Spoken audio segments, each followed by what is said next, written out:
طرح ہم جو مجلسیں کرتے ہیں گھروں میں خاص طور پر، اس کا اپنا فائدہ ہے۔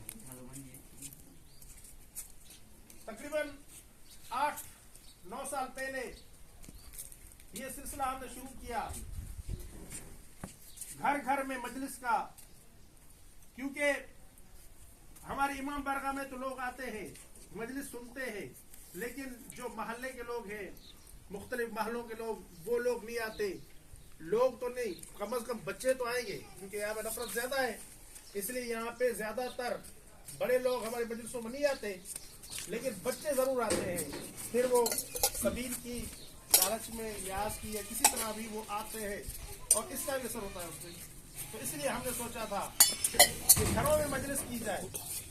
گھروں میں مجلس کے اپنے فائدے ہیں، گھروں میں مجلس کے اپنے فوائد ہیں، اور گھروں میں جہاں مجلس برپا کی جاتی ہے تو وہاں کی مصیبتیں ختم ہو جاتی ہیں، درد ختم ہو جاتے ہیں، اہل بیت کا ذکر ہوتا ہے، فرشتوں کا نزول ہوتا ہے۔ اسی لیے گھروں میں مجلس کیا کریں۔ اور میں نے بارہا عرض کیا ہے کہ ضروری نہیں ہے کہ آپ ایک خاص اہتمام کریں، بلکہ اگر آپ گھروں میں مجلس کرتے ہیں